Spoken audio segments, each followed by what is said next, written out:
Venables. All right, excited to get Houston in here this weekend, and we're going to wear our throwback alternate uniforms that resemble the 1950, 55, and 56 Bud Wilkinson teams. I know our players are they'll like running around in those. Obviously, we know uniforms don't win for you, so don't want it to be a distraction, but certainly it's a great opportunity for us to honor some of the former great teams here at Oklahoma. We had 12 players that played, started their first game for us last week, 7 on offense and 4 on defense, and Keltner in the kicking game. Thought those guys all performed well at times, and other times, they're got to get better. So Coach Willie Fritz and his staff are coming in here this weekend. They lost a tough opener to UNLV. UNLV played really, really well and controlled the game, running the football, possessing the football. Really think Houston has an aggressive, physical, disruptive defense.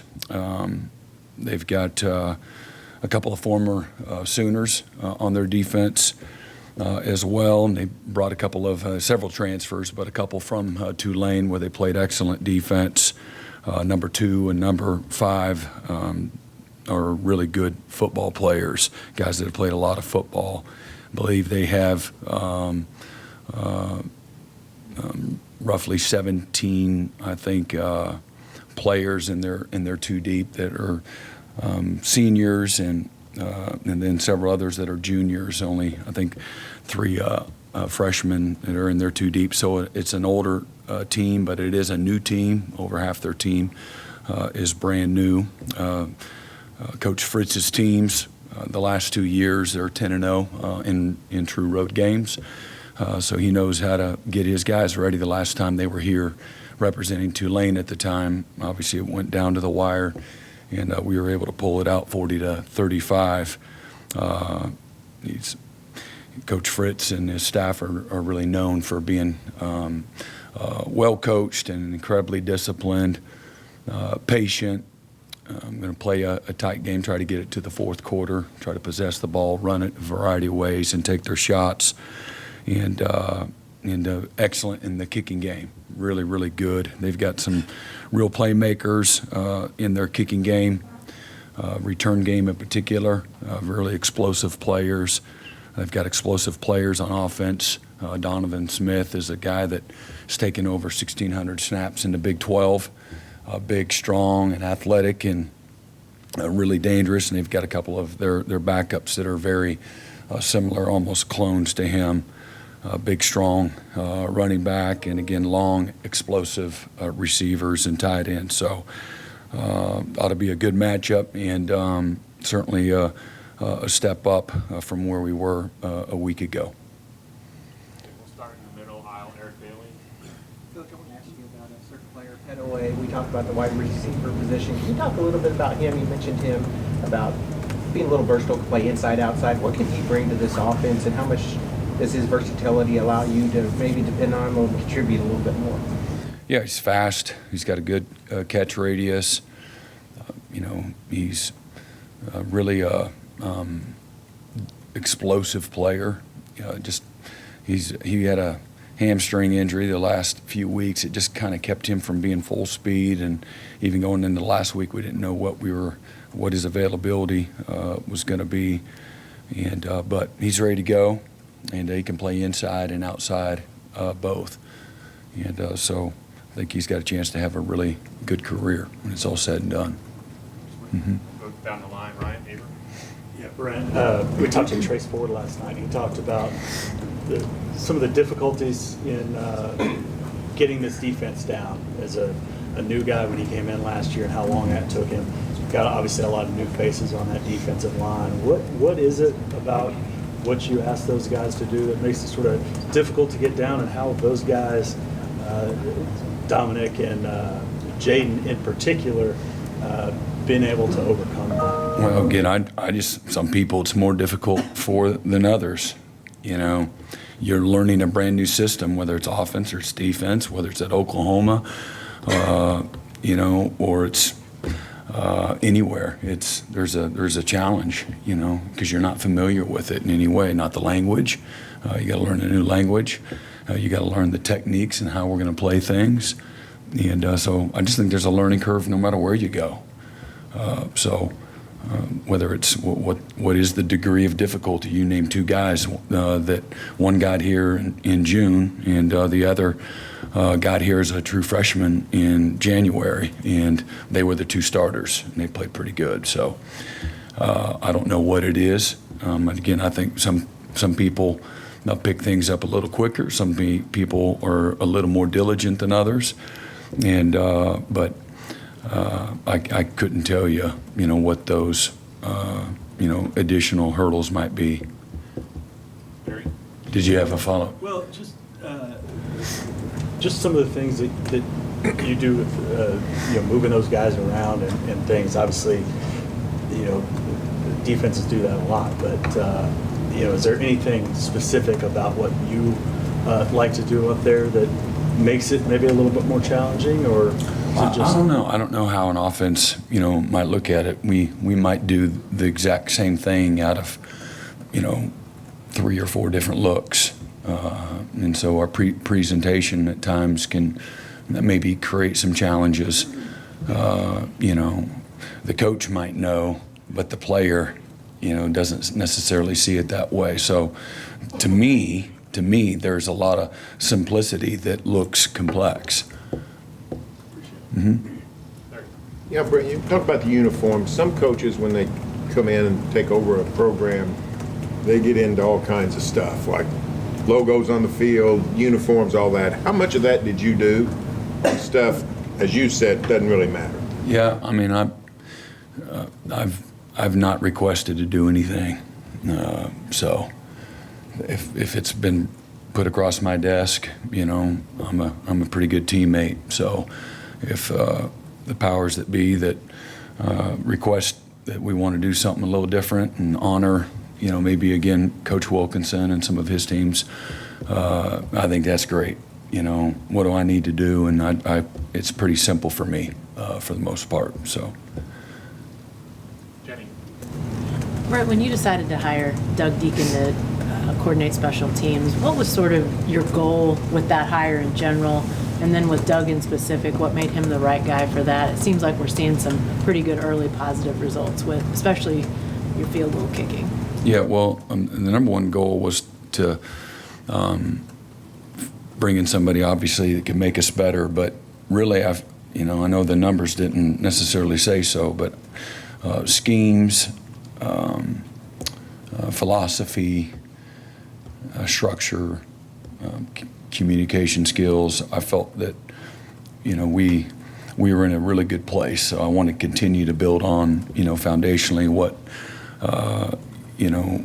we had already started, and obviously somebody too that could help us get better. Who could be the best vessel to improve. Continue. Again, Elzinga punted really well last year, and our snappers snapped the ball really well the last couple of years. And then how could we get better at place kicking? And then again, having a philosophy that's very similar to what we already had, aggressive and multiple.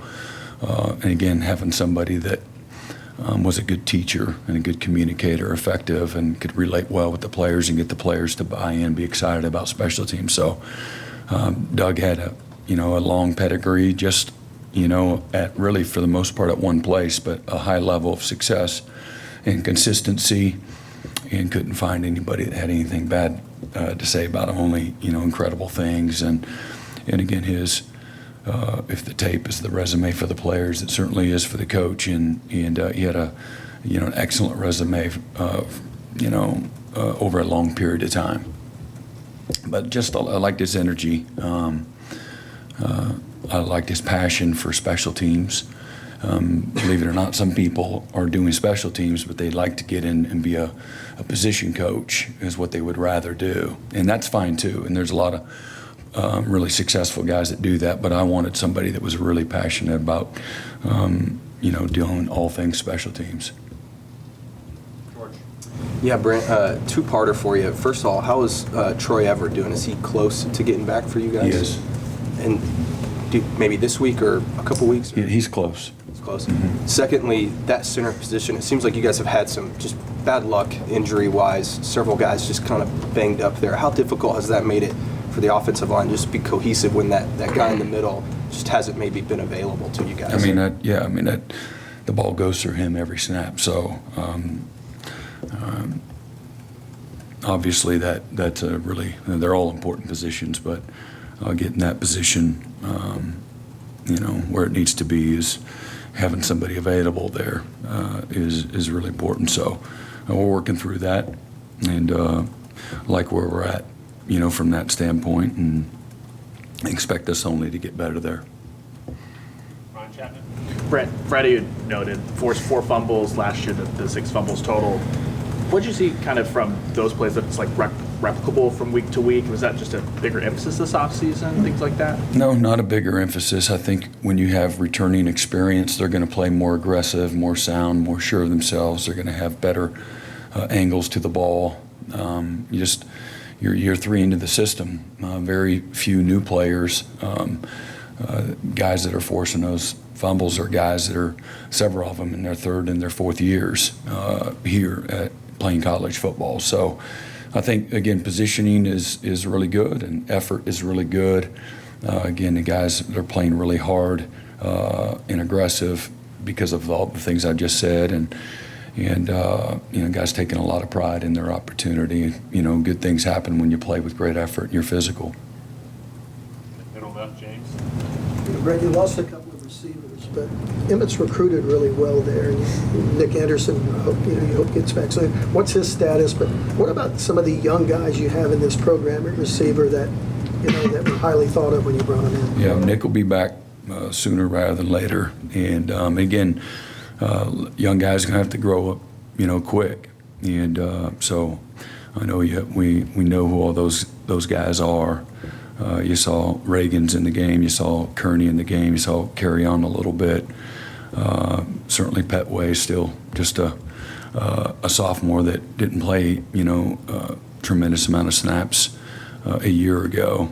And KJ Daniels will be somebody else. Jacob Jordan as well, as far as the young guys are concerned. And excited about them. It's a group of guys that really showed maturity, saw them get better, saw them at times play a little inconsistent like a lot of young players. Sometimes it's mindset, sometimes it's fundamentals, sometimes it's a sense of urgency, but I love the group of guys. Coachable, really talented. You got size, you got speed, you got length.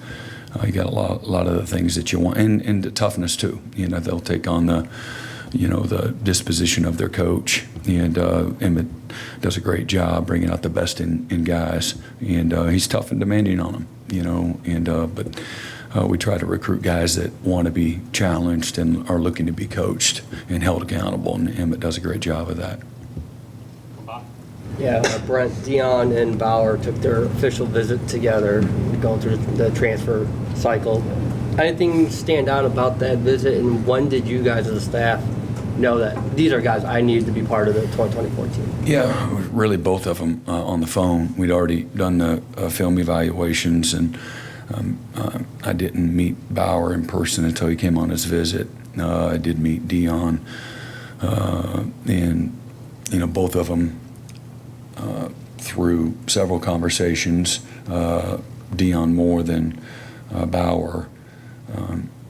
Prior to coming, they had let us know that they were coming. So, and which tells me they're, not everybody's like that, and but it tells me they're serious about being successful. They're looking for the right things, and they were attracted to, again, the hard work, the development, to be at a place like Oklahoma, and again, they both of them turned down several really, really good programs, and they've been great leaders since they've been here, and how they work, how they show up, how they compete, their investment, doing a lot of little stuff right off the field, in their recovery, in their nutrition, things like that, and they have shown an appreciation for their opportunity as well. So you always appreciate that, and both of them have been very humble and allowed. They've got great self-awareness, so they recognize when they're not doing things as well as they need to, and hard and demanding of themselves. Brent, you've mentioned Kenai Walker is maybe the most consistent cornerback through fall camp. Maybe just where have you seen him maybe grow or change the most from last year to this year, and how helpful has that been, given that Gentry and Woody have been slightly banged up? Yeah, focus, mindset, his willingness to show up every day with a competitive, tough-mindedness to him. He's developed high standards for himself, no excuse mantra, if you will, and he's been consistently he's shown up. So, he'd be the first one to tell you that he'd have a pull, he'd have a headache. There was always something, and so he's grown up a lot. He's his ability to handle life. And the problems are real. Don't get me wrong. The things that he's dealt with as a young person. Many young people don't have to go through the things that he did. But raised by a single mom, and man, she's so tough and just a wonderful lady. But he's really just matured and toughened and hardened up, and has high standards for himself. He looks at himself, I think, different. And I think that's important through that maturation process. That's allowed him to show up every day, and just do the basics at a really high level, day in and day out, and don't get bored with it. And that's allowed him to really continue to develop his skill set, become a really good corner. And again, us coaches, we're going to still coach him and correct him, but he's immediately taken responsibility, knows what he did wrong when those things happen. So that's just, again, he'll continue to get better from the beginning of the year to the end, if he continues to have the same hungry, driven, humble, ambitious mindset, which he's displayed that. Brent, you spoke about Grayson Halton after the game, but I think of the team's 6 sacks, 4 of them came from defensive tackles. Just what does it do for a defense when you can get that kind of pass rush from interior guys, and how hard is it to kind of be consistent in that regard? It's really hard. The challenges from an offensive line standpoint are only going to continue to get more and more difficult. But getting knocked back, getting disruption, not allowing the quarterback to climb in the pocket, moving him, quote unquote, off the spot, if you will. That's disruption that you need to be a successful defense. And so those guys, their ability, their explosiveness, their athletic ability, their strength at the point of attack, their ability to continue to move their feet, will allow us to have a chance to continue to improve and get better and be a successful defense. So being able to get off of blocks is important.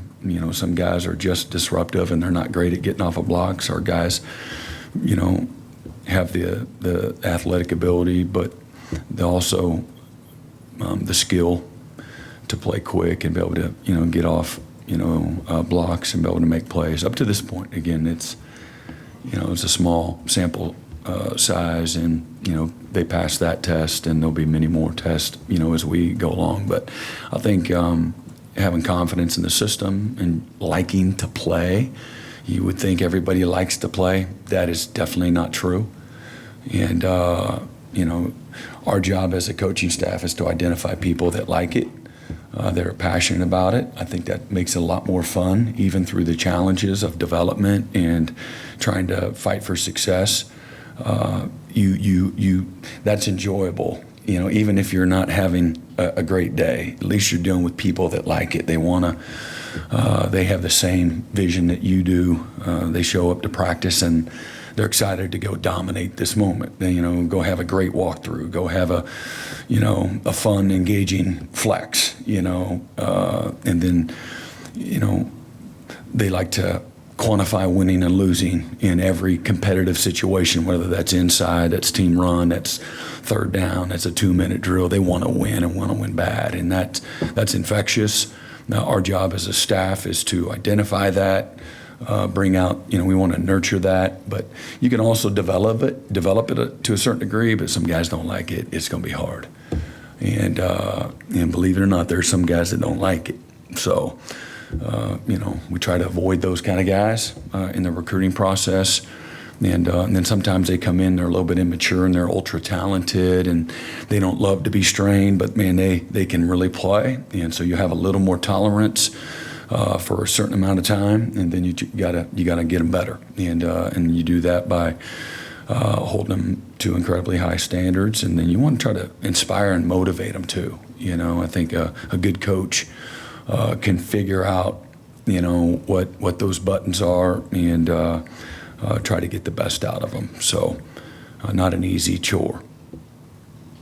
Far left, Mason. Yeah, Brent, sticking with the defensive line, I wanted to ask you about Dominic Williams. What did you see in his debut and what did you like about what he put on tape Friday night? Yeah, and I think just one more follow-up question. I think having competition brings out the best, in guys as well. It pushes guys. They recognize that in order to play, and earn that trust, you got to outperform the other guys too. Dominic was really good, man. I love Dominic. He's a guy that likes it. He likes to be coached. He's a very communicative, relational guy. So he's going to ask you how your day's going, how your family is, before you can ask him how his day's going and how his family is. He cares about people, cares about his teammates, cares about his opportunity, cares about what you think of him as a player, and then really hungry and driven. He's willing to work and strain, and then that group as a whole, that's a group as a whole that's really transformed over the last couple of years. And you always worry about, the maturity of the rest of the group when you bring in other really talented guys. How are they going to receive it? You hope they receive it the right way, which is, show up and, be at your best every single day, and then also be a great teammate and help the new guy. And our guys have done that. And that's for a coach, that's really gratifying. And that makes it a lot of fun, as well. Those guys really care about each other, but Dom has given as much as he's taken in a very short amount of time that he's been here, and I've said that a lot in front of y'all that we're looking for doers and givers, not guys that are just about taking, and seeing what they can get out of their opportunity here. And so that's his motives, leading the leadership council yesterday. That the talk was about having motives that are pure.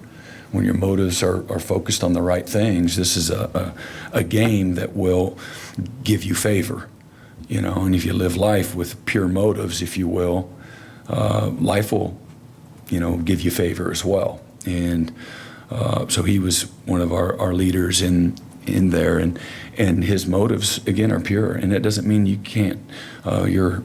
I'm not looking at people that want individual success as a bad thing. That to me, that's a byproduct of being focused on showing up, doing your part, busting your rear, having humility, great self-awareness, and then inspire and bring out the best in your teammates, and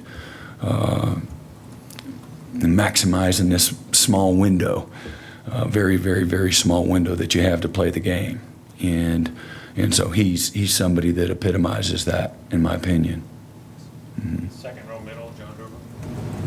Yeah, Brent, I'm sorry, I got a bit of a long question. We got a lot of visuals on Friday of Ty Hatcher. I think it was Ty Hatcher over there with the quarterbacks, and he's got the iPad in his lap. They're all huddled around him, gathered around him. I wonder if you could talk, both, he's new for you, the iPads are new for you this year. I wonder if you could talk about kind of and describe how that role, what those guys are doing on game days during the defense is on the field, what those quarterbacks are looking at, what they're talking about. If you could describe how that's different this year, and then what kind of Ty's role is as well. I think there's probably, if you analyze the iPads as opposed to no iPads, if you ask me, I'd rather not have them. And the reason is because I think if you got a good eye for just what happened, who was in what spot, who wasn't in the right spot, gives you a potential competitive advantage on figuring it out. Doesn't mean you're going to win or all of a sudden all the bad things are going to go away, but I do think that can be a competitive advantage without the iPads. I think it neutralizes a lot of things. I think what you got to be careful is not overload information. Most of the time, I think it's affirmation. Yep, that's what I thought, you're too wide. Or, oh, that's what I thought, you didn't block the backside backer. And so I think it's a good thing, just, when it's all said and done and everybody, I think it's good. The NFL, for whatever reason, they did just the still pictures. And again, I just think you got to be careful without too much overload. A lot of times, so Seth's upstairs, so Seth is talking to him. Ty is, and Ty is a good young coach, and he's helping in all kinds of ways. He's also facilitating, a conversation that's being taking place, making sure that they're on the same play and what have you, and the read progression, things like that. So, Without win? Excuse me? Are you happy without win? Yeah, I didn't think there was any issues. I didn't look at it a whole lot. I watched it in person. That's all what just happened.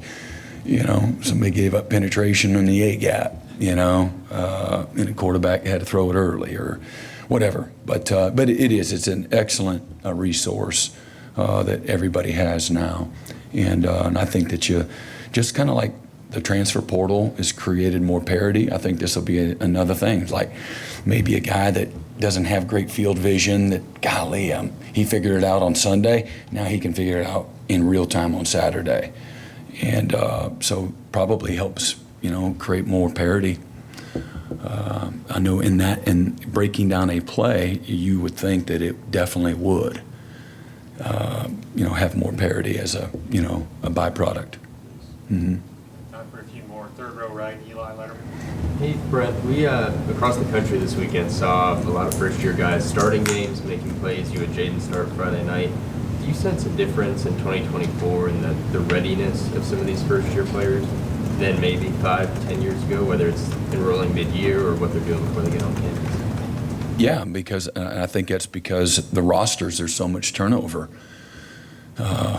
Again, 5 years ago, you had a third-year player that plays like a grown man compared to that guy, and then maybe you had depth that played at a much more consistent level than a first-year guy.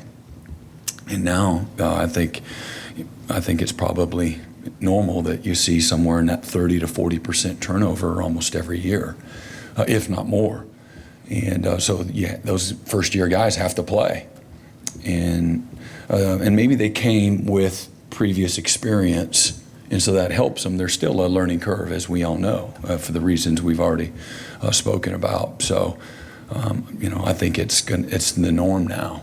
The first-year guys playing pretty good. And again, it's compared to a lot of other first-year guys playing pretty good too. Does that make sense? I mean, that's not spending a whole lot of time thinking it through, but you are forced to get more new players, first-year guys, more ready. Some of them happen to be freshmen that are incredibly talented, and like I said, it's not just talent. It's talent plus the other things: maturity, focus, willingness to put in the work consistently, their ability to adapt to a new environment, an unfamiliar environment, their ability to take the fundamentals that are critical to play at a consistent level and be able to, apply them within the schemes.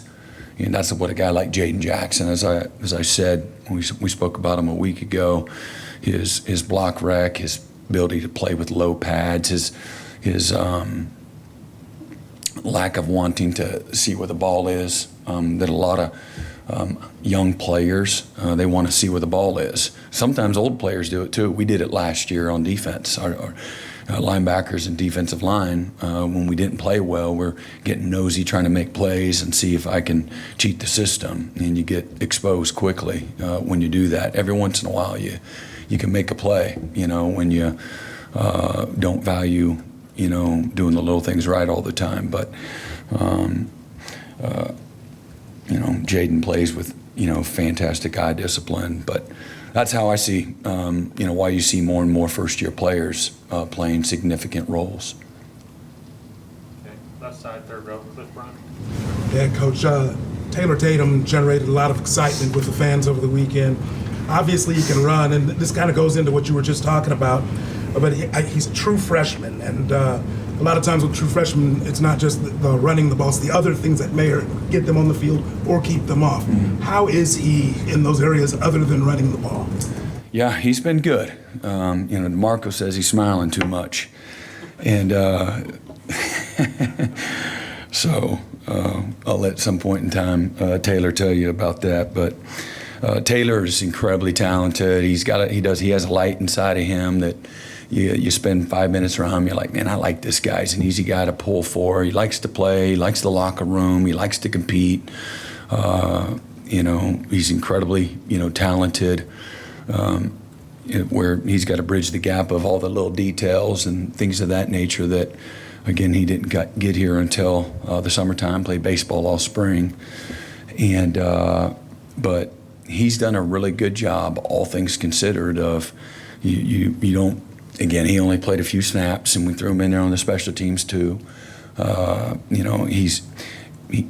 He did well with his opportunity and will earn more of an opportunity, and he's been pretty good so far when it comes to the things that we just talked about, what you asked about, the ability to focus, the ability to starve the distractions, if you will. And there's a lot of them on a college campus, being away from home for the first time, and lock into the details. I can't tell you what where he is in regards to showing up and doing extra all the time.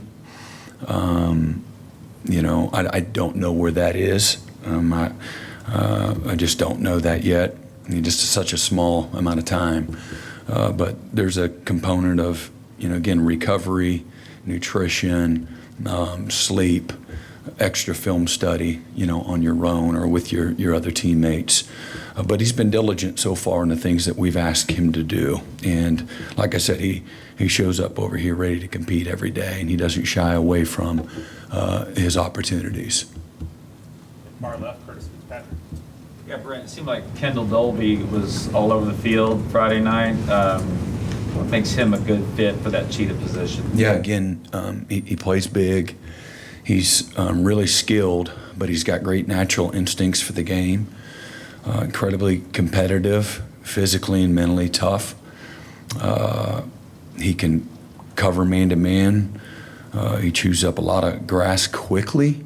Some guys really fast, maybe on a watch, but getting from A to B incrementally slow. And he knows most of the time what the right angle is. He's a physical tackler. He gets guys down. He's a real speed to contact player.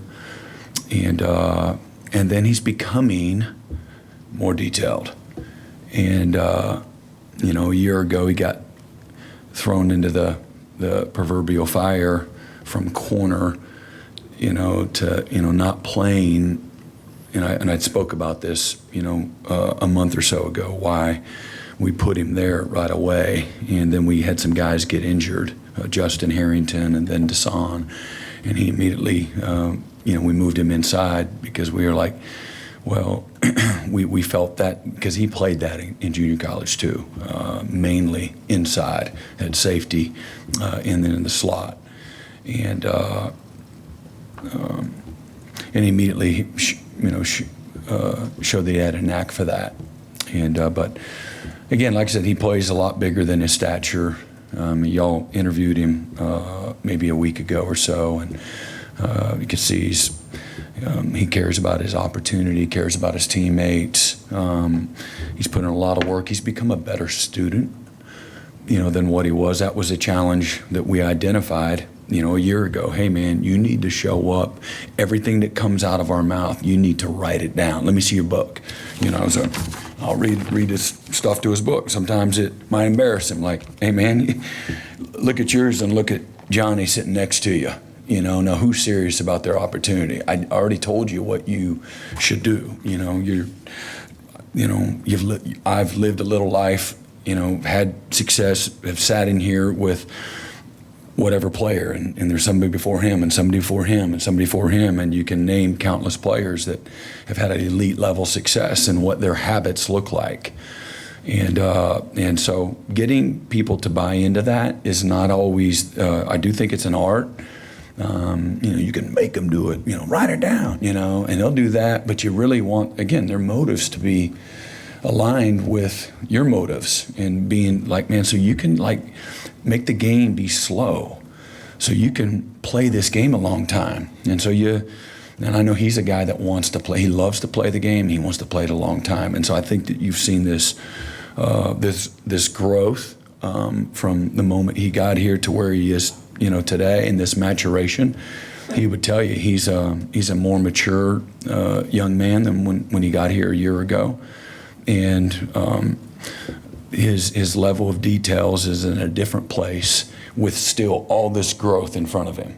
And I really believe that will happen based on what we've seen up to this point. And he's one of those guys that just drive you crazy a year ago because of his lack of details and the lack of precision on doing the little things right over and over and over and over habitually. And he's in a better place now with still room to grow. And I love Kendall Dolby. Everybody likes him because he's super competitive. He's just always got a upbeat, positive attitude. Nobody in the building doesn't like Kendall Dolby. And even the offensive guys who he's over there jaw-jacking with and competing with. I mean, he's competing to win every single rep, and I love that. And every once in a while, he's still, when they're not taking the reps, you turn around there. I'm the gossip police, guys that want to, have fun and, just conversate. And I don't know what the hell they talk about, to be honest. I'm like, how are you not? I just said it's 3rd and 3. So I'm constantly, trying to hold them accountable. And just what you're really trying to do is you're trying to create an environment.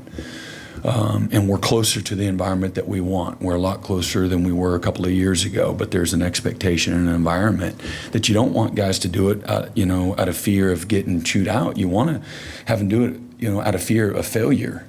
If I don't lock in and take a mental rep right now, then I'm going to let everybody down, certainly let myself down and miss out on this amazing opportunity that I have. That's what you really want as one of their motivating factors. And so he's a guy that I bring that up only because, man, he was way over here, just several months ago, and we're in a better spot. And but he's one of those guys that's like, squirrel over here, squirrel over there, He's just like, you're over here. And he's better than what he was, and I think that's why you've seen him improve and get better too. Thank you, Coach. All right, y'all have a good one.